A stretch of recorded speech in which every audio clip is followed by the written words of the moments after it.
Welcome, everyone. So glad you're able to join us this morning for HDL's latest California Sales Tax Trends and Forecast webinar. Before we get started, just want to let everyone know that this presentation is being recorded and will be made available along with the slide deck on HDL's website, hdlcompanies.com, very soon. All registered participants will receive an email notification when it's posted, so kind of keep an eye on that. I think our turnaround time has been right around a week or so. So if you'd like to digest this, and then it'll be available next week for you to pass along or make available to others. So also for this presentation, please feel free to open the meeting chat window by clicking on the conversation icon at the top of the screen. And if you'd like to ask a question, please feel free to type that into the chat, and we'll be happy to answer it at during the question and answer session at the end of the presentation. So please feel free to use the chat feature here. All right, so let's jump in. By way of introduction, I'm Bobby Young, Director of Client Services here at HDL, and I'm joined today by fellow Principal Brett Plumley. Both Brett and I work on the sales tax team, meeting with clients every quarter to review and analyze sales tax data that your communities receive. Reminder about HDL and kind of who we are. We've been serving communities for over 37 years now. We currently represent about 500 plus agencies. That includes cities, counties, and special districts. And we're blessed to maintain a 99% client retention rate. And so happy to have all of you as clients and be able to provide good work and good analysis for you. So before we jump into the 2Q results and kind of talking about what we saw, just a reminder. I know we talked about this last quarter as well, but over the last 18 months, we've had 4 major stimulus packages that have really helped sustain and in certain cases really boost the overall economy and most certainly the spending economy here in California. So the 4 major ones you see listed starting back March 2020 all the way up through ARPA, which many of you are familiar with and dealing with in a different way, but that was through March 21. And kind of the trickle-down effect that those economic packages have had.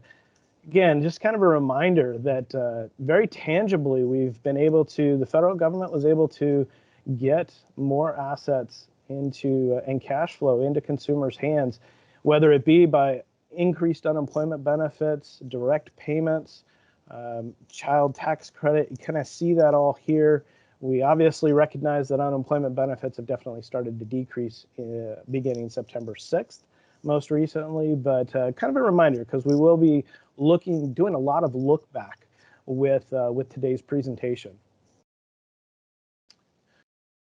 So kind of as that lead in there and that look back, here you'll see statewide 1% Bradley Burns. On the left is starting with fiscal year 17-18, obviously way before the pandemic, and kind of what we were generating statewide there. Right about 6.9 million overall, 6.9 billion, sorry, overall. Had a nice jump up there of about 4% to just over 7 billion with fiscal year 18-19.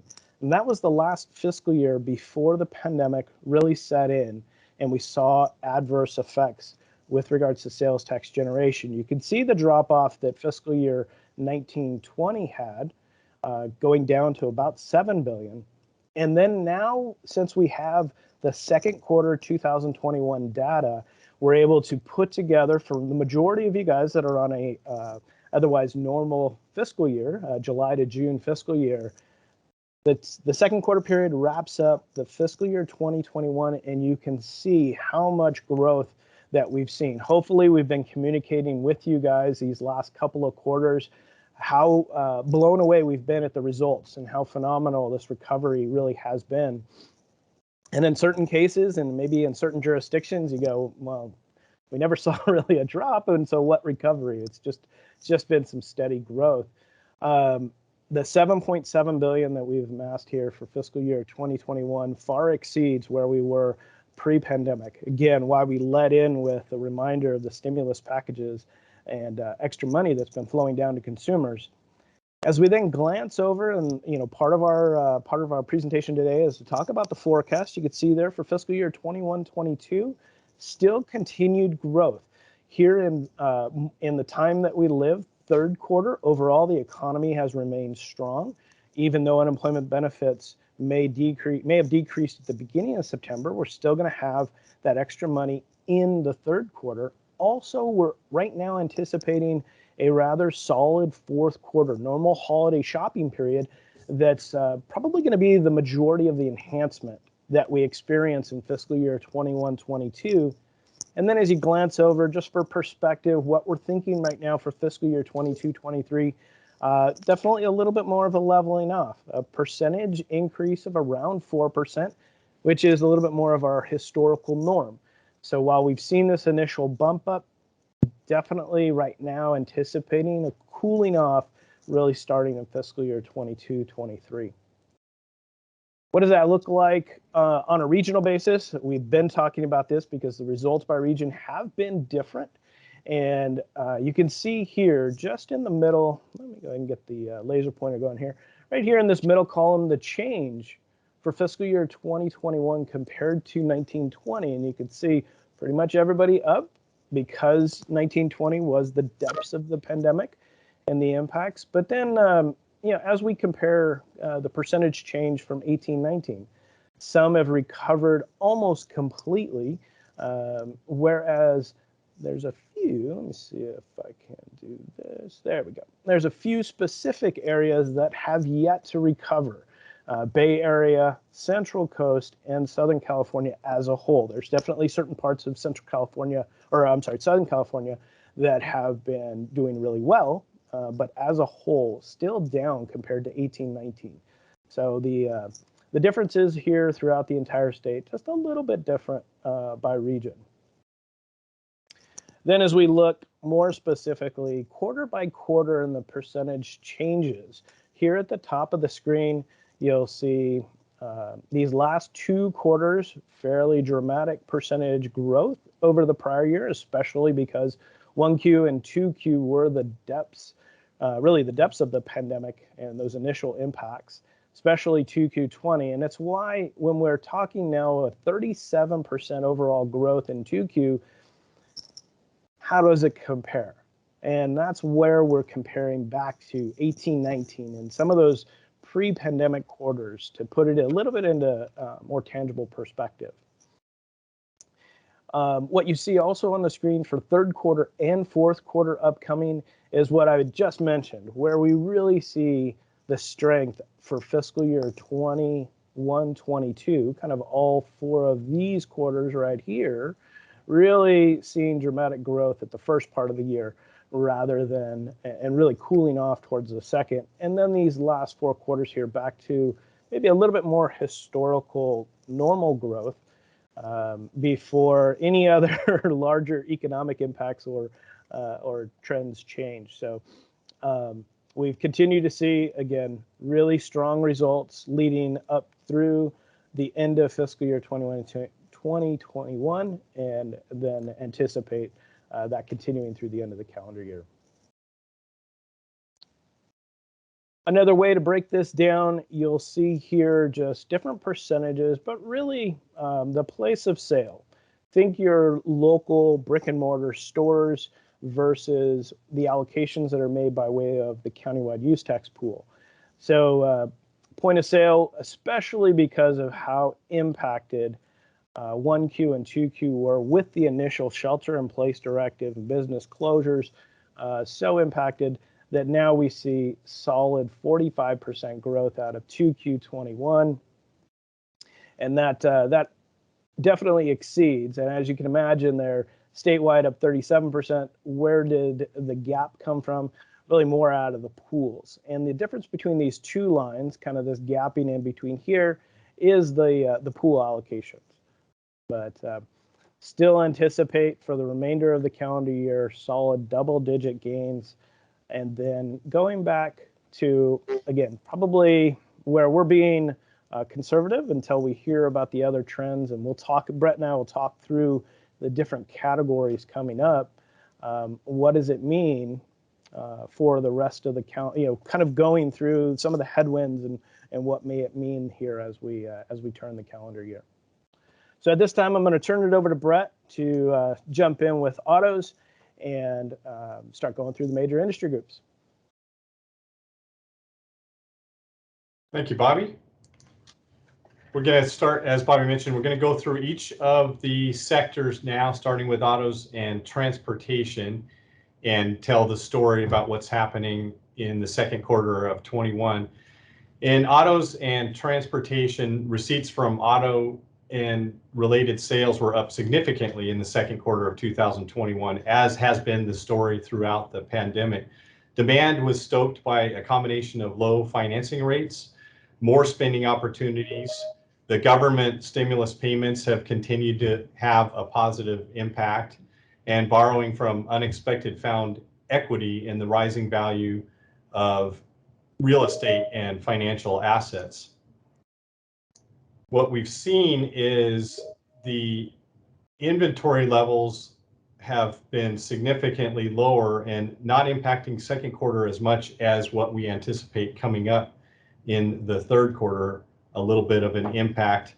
And we have had new car sales that have continued to be very strong, and the prices have grown every quarter throughout the pandemic, and the price of used cars have been even stronger than new cars at this point. The sector overall, we had projected a 35% increase, and the actual was 44.9% for the quarter. And once again, results better than forecast throughout the entire pandemic. The recent reports indicate that the inventory shortfall is now having a significant negative impact on sales. Although in the third quarter, when we talk about it 3 months from now, there was a strong 4th of July holiday at the beginning of the quarter, and that, coupled with the higher vehicle pricing, is going to offset the losses. Some sales are expected to slip to the fourth quarter, and then more normal gains are projected going forward into calendar year 2022. So as a result, our long-term forecast is 3% annual growth all the way out to fiscal year 26-27 in this very healthy sector. Building and construction, another sector, this one has done really well all the way back to the beginning of the pandemic. The projected for the second quarter of 21 was a 12.5% growth. The actual was 24.4%. Contractor activity jumped 23% in the second quarter, and that had been relatively stable in prior periods during the pandemic. This spurred much of the additional growth compared to our original forecast within that period. Major material supply retailers are indicating that the do-it-yourself trend and projects has now given way to travel and other consumer spending preferences. The volatile price of lumber that we've been talking with you about now 3-4 quarters in a row, it's helped to significantly boost the sales tax associated in this category, and that also has assisted in offsetting the drop in foot traffic that we're now seeing. Lumber prices that were significantly higher early on in the pandemic at record levels have now come down significantly, but what you are paying at the store does not yet reflect in the price drop, since the retailer's inventory contains some of the pricier items. Number of permits issued and the values associated have continued to increase.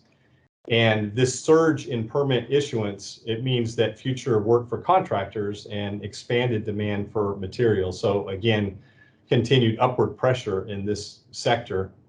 The industry, as I mentioned, it stabilized very early on, and we are continuing to forecast stability with long-term 5% annual increase projected all the way out to 26-27 fiscal year. Now we talk about another stable industry throughout the pandemic, food and drugs, and it's mainly been stable because of the grocery stores and drug stores and cannabis related businesses that are included in this sector. We had projected pretty flat quarter. In the second quarter, 1% growth, and the actual was 4.1%. And grocery stores were flat this quarter. They also were flat last quarter when we met with you. minimal declines from a year ago, but what really has continued to propel this sector has been those cannabis related businesses and strong results in this quarter from convenience stores. So the long-term forecast, stability all the way out to fiscal year 26-27, 2% growth in food and drugs. Fuel and service stations, we had forecast a really significant rebound in the second quarter of 21, as we've been talking with you about. We projected a 75% increase, and the actual was very close to our projection, 74% increase in the quarter. And this industry continues to experience upward pressure on the sales tax received. Prices of gasoline at the pump are up at the highest levels, very close to record level highs that were set back in October of 2012. Jet fuel prices, which are included in this sector, are back up to pre-pandemic levels, and travel is picking back up, and that definitely has had a positive impact on the sales tax received. So although the Delta variant, it might be contributing to delayed plans in some of those that were going back to the office and a slower return in commuter volume, we're not expecting a significant reduction in the demand for fuel. Oil barrel prices continue to remain in the low to mid $70 range, and that's not anticipated to drop before the end of the calendar year. Short term, we are anticipating significant increase, 40% an additional quarter through the end of the calendar year, fourth quarter 21. And the long-term forecast is stability in this sector, 2% annual growth all the way out to fiscal year 26-27. And now the restaurants and hotels sector, really strong second quarter as we had anticipated. We projected a 73% growth, combination again of that rebound from the second quarter of 20 and beginning to emerge, continuing to emerge out of COVID. The notes that we are seeing from the National Restaurant Association, the biggest challenges have included Delta variant and the ongoing labor squeeze. Menu prices continue to rise, and the strongest annual increase that we have seen in menu prices has happened since the Great Recession back in 2008. The Western region saw a 5.3% increase in menu price from July 2020 through July 2021. In the hospitality and travel industry, business travel was only 12% of the passengers, but about 75% of the profits for airlines. In our statewide forecast, and we, as Bobby mentioned, we fine-tune for your individual jurisdictions, but statewide conditions in parts of the state, such as the Bay Area, Southern California, Central Coast, heavily weigh in on the overall statewide forecast and have a significant impact. Local conditions will be adjusted, and many regions we're seeing are back to normal revenue levels. Our long-term forecast is 3.5% annual growth in this sector all the way out to fiscal year 26-27. And at this point, hand it back over to Bobby. Okay. Thank you, Brett. Before jumping into the large category that is general consumer goods, just a reminder, we are using the chat feature today. If you have any questions, for those that may have jumped in a little bit late, feel free to put questions in the chat. We'll be answering them then during the Q&A section at the end of the presentation. Also, so you may have noticed, as we talk about percentages and percentage growth, don't be surprised when we're meeting with you this quarter, because of how dramatic second quarter was a year ago. It takes about a doubling of the percentage drop to get back to where we were, which, as we've been talking about already, it's kind of where the economy and the results that we're seeing is back to where we were pre-pandemic. So don't be surprised by the percentage changes. Here on general consumer goods, this was a great category for a rebound. Further reopening of the economy, especially compared to a year ago, you could see overall general consumer goods saw almost a 75% increase in 2Q. We had projected a 62% gain. So again, even stronger than what we were forecasting on the rebound there. Overall, consumers showed great resiliency through the second quarter. rebounding from the pandemic. We've seen about a 5% gain on general consumer goods over pre-pandemic levels. There is obviously, as we look outward, some headwinds and concerns for us. Bent up demand, inventory issues may actually inventory and labor, cost of goods, and inflationary factors. While we see the rest of the calendar year for general consumer goods in your brick and mortar stores remaining very strong, this is a large sector that we don't anticipate this same significant rebound going forward with those headwinds. So just keep that in mind. And then as we go and look at some of the particulars compared to, you can see down here at the very bottom, 2Q21 compared to 2Q19. So going back 2 years before the pandemic, a lot of categories exceeding where they were pre-pandemic, whether it be discount department stores, family apparel, really strong home furnishings. As Brett made mention with the strong housing market, we've seen home furnishings sales continue to grow. And while discount department stores have yet to rebound, it's hopefully, and myself, I've been out there in at major malls. There's a lot more people. Hopefully, it's just a 1 quarter delay. Maybe we'll see the rebound come 3Q. But sporting goods continue to do really well. Thankfully, I think a lot of us have been getting more healthy. So we've been seeing those results in sporting good and bike stores. So overall, 5% growth compared to 2 years ago for the category. Keep in mind also that especially with discount department stores, one of the additional gains here has been fuel sales. As we know, major retailers do also sell fuel. They also report it with their in-store sales. And so gains, as Brett talked about with fuel service, also going to help out the rest of the calendar year for a few large discount department retailers.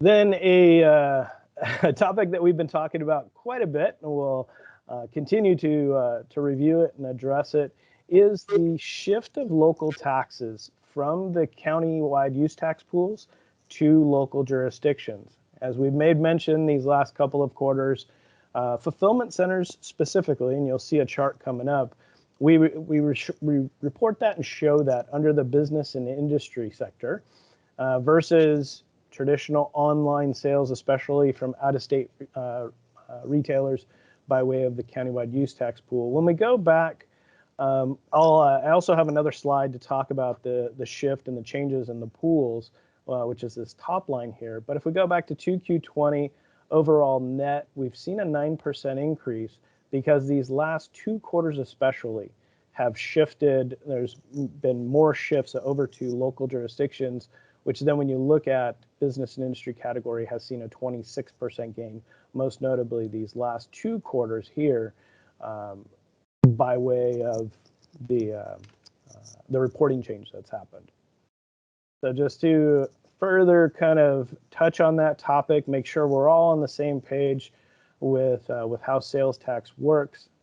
Specifically, sales tax applies when goods are located in state and thereby sold to consumers within the state. And it's really on the use tax component where it's coming from out of state and being shipped into California. The majority of that is considered use tax, and as we'll see on this next slide here, it's determined by place of use, and most of the allocations come by way of the countywide use tax pool. Whereas sales tax, as we know, place of sale, allocated directly to the jurisdiction where the goods are located. And for an out-of-state online retailer that does not have a permanent place of business, it's where the inventory is located at the time of sale, and that has a big play in the change that has happened most recently. Another chart that we've been showing and talking through is what does this look like for a major online retailer that has changed its allocations, and it's because it previously had its fulfillment centers owned and operated by a third party, really the ownership over the operations side, owned and operated by a third party. Now, these last 2 quarters, part of the sales tax that is generated gets allocated to where the California Fulfillment Center is located. You see that there, dropping down. There are still a tremendous amount of goods that come from out of state by way of use tax. Those then get allocated to the countywide pool like they previously were. So feel free to reach out to us if you have continuing questions on that change. We'll be happy to talk about it with you in the quarterly meetings, just to really kind of hit home and walk through the change, possible impacts coming up over these next six months to a year. So specifically on business and industry category, you can really see now on a percentage basis these last 2 quarters how that change has filtered its way through over to this category and really helped with almost a 26% gain here in 2Q21. We are anticipating the change all the way through the end of the calendar year, but then as we go out, you can see again getting back into more traditional historical normal growth for the overall category once this change has fully been implemented and seen for a full 4 years or full 4 quarters. Sorry about that. And while the some industries have jumped up, I think it's on my next slide here. That's fulfillment centers. Sorry, I got another slide coming up. I'll talk about specific industries, but I had to put a button on the fulfillment center growth, and you can see really these last 2 quarters, the dramatic percentage gains over prior year. Keeping in mind when we talk overall fulfillment centers and also pool growth, starting in 4th quarter 2019 was when we saw the new money come in from AB 147, and marketplace facilitators out of state online retailers now required to collect and remit. So that's really been was really kind of kicking up the 4th quarter, 1st quarter 2020. We had the pandemic then set in for the remainder of the 2020 calendar year. So dramatic percentage gains from fulfillment centers, and now the most recent change, reporting change that happened impacting these last 2 quarters. Here's the graph, or the line graph, on the specific industries that we've seen, and again, comparing to pre-pandemic quarters. Medical biotech right here at the very top, as expected with the pandemic, really taking a big jump up, coming back down, but fairly steady out of the category. It's probably going to continue as we move forward for a little while. The light green line here, garden and agricultural suppliers, you could see within the 2nd quarter taking a nice big jump up compared to 2nd quarter 2020 or even the pre-pandemic quarters. This is one quarter, I think one category that we've had a lot of conversations with clients, especially within the farming industry, and concerns about water shortages, labor, overall demand. We've had fires, obviously, here within the summer period. What is the garden agricultural category going to look like? We may anticipate a little bit of slowing down for many.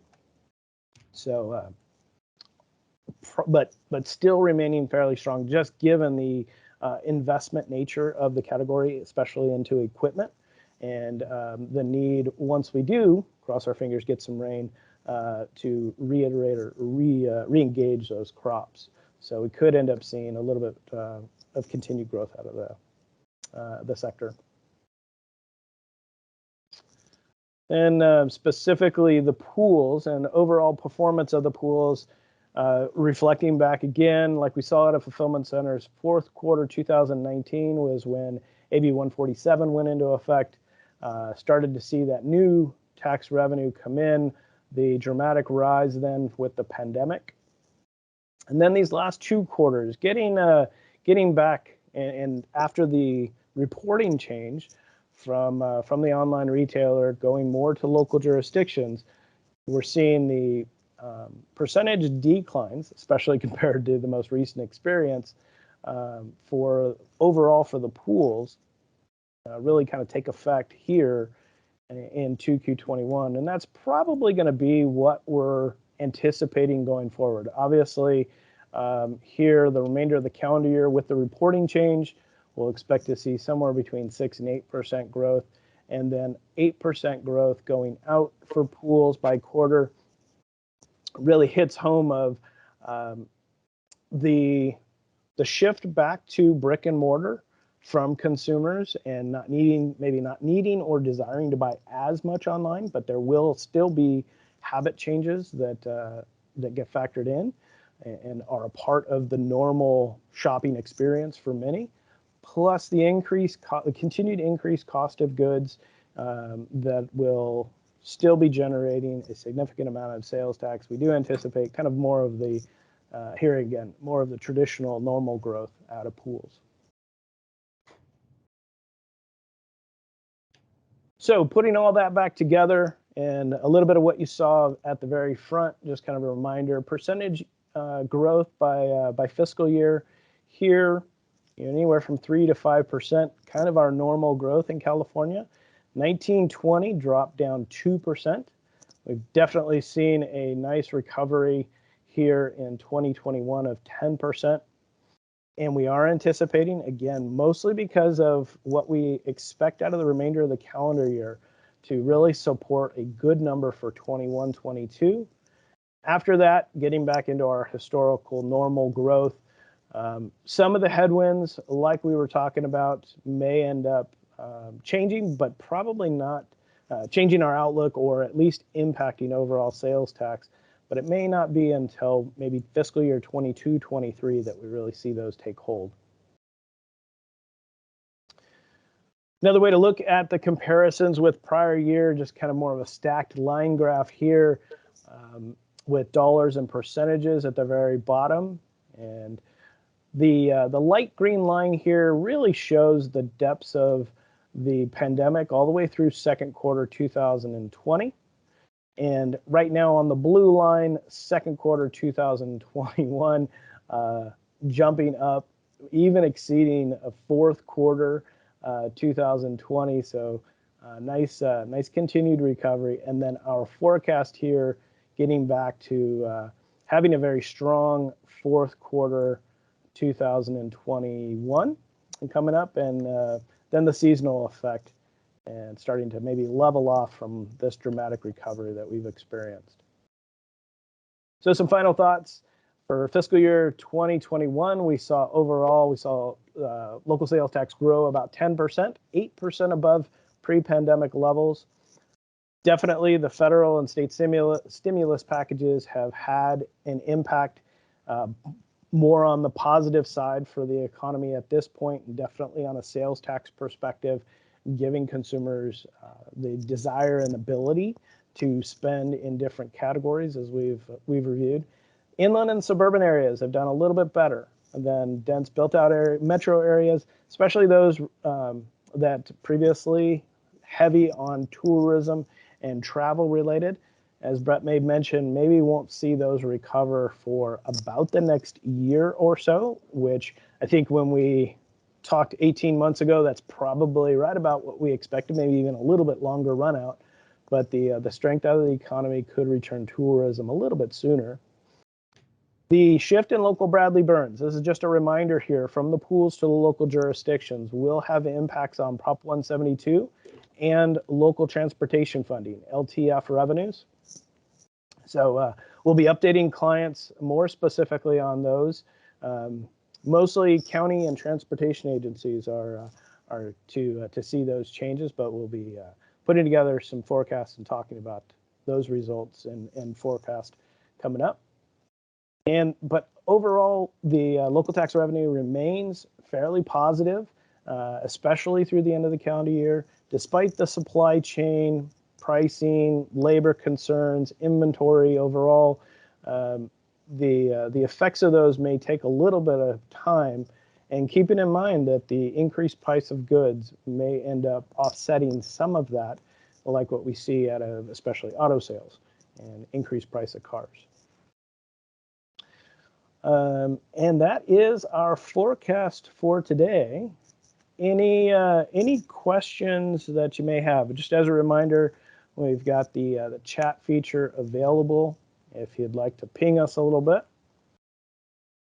So seeing a couple of comments, have you conducted potential recession scenarios or analysis?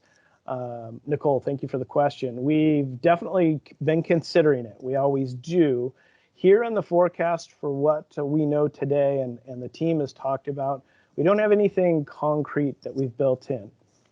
And we've really kind of leveled off those out years past 2020, 22, 23 to really be more consistent with the historical normal growth. Each agency is going to be a little bit different, and we'll be happy to discuss that with you. But for now, without a major play or more information, especially from the federal government, the Fed has continued to talk about increasing interest rates at the start of calendar year 2022, which we're keeping our eyes and ears open on to really see how that might impact, whether it be long-term financing for an automobile or the home buying industry, home building industry. What does it do for consumers on that end, the real estate market? But at this point, without anything more concrete, we haven't built in anything yet for the forecast.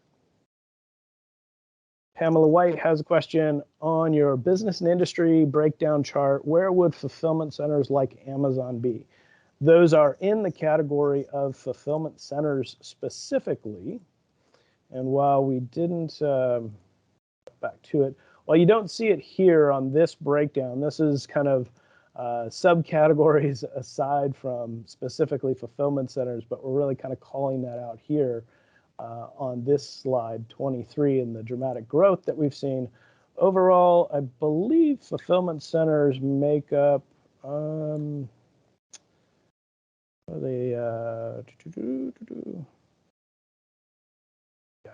it moves the needle about 2% when you look at including business and inventory in the overall forecast versus not including it.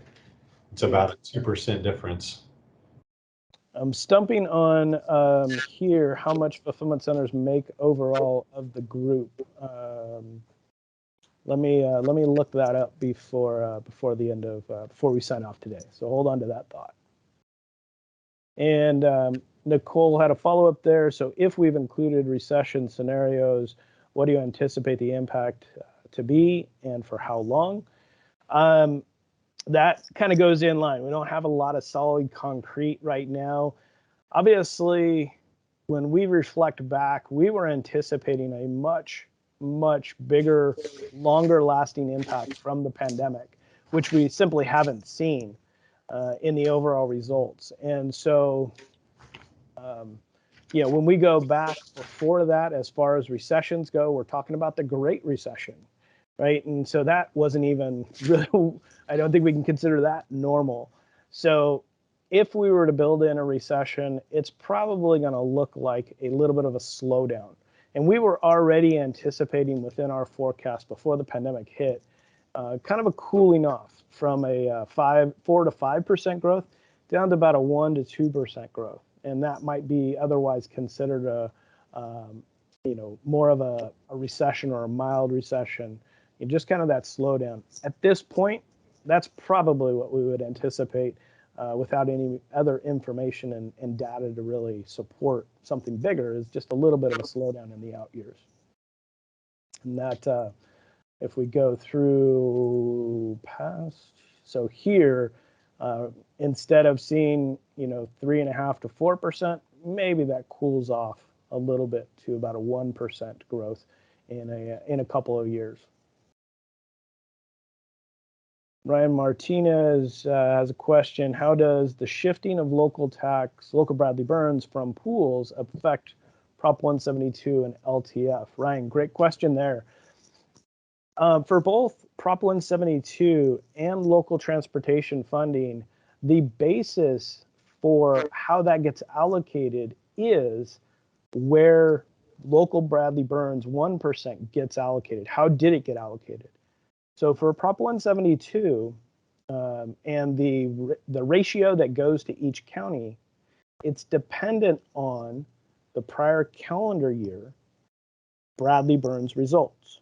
So as more money shifts away from some counties that used to get it by way of the countywide use tax pool, and we see a larger increase to very specific jurisdictions within a very concentrated number of counties, those counties' proportional rate will go up when the Prop 172 factor changes based on calendar year results. So that's how future Prop 172 allocations will start to adjust and move.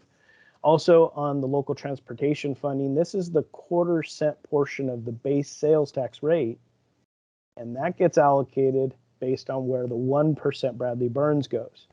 So again, when local 1% used to go into the county pool, the LTF used to go to that county. Now going to a local agency within a specific county, more money, more LTF, the quarter cent is going to go to that county where the fulfillment centers are located. So hopefully that helps. We'll be happy to go into deeper with your next meeting if needed. Dad Coughing asked, when will you be scheduling the next quarterly one-on-one meetings? Keep your eyes open. A lot of those meetings are getting scheduled right now. And over the next month to month and a half, the rest of coming October and first part of November, hopefully we're touching base with everybody the week before, at least by the week before the Thanksgiving holiday to kind of get it in there, but and especially before we get the next set of data, which will be third quarter, and we anticipate that in December. So keep your eyes open on that side. All right. Brett, any other thoughts?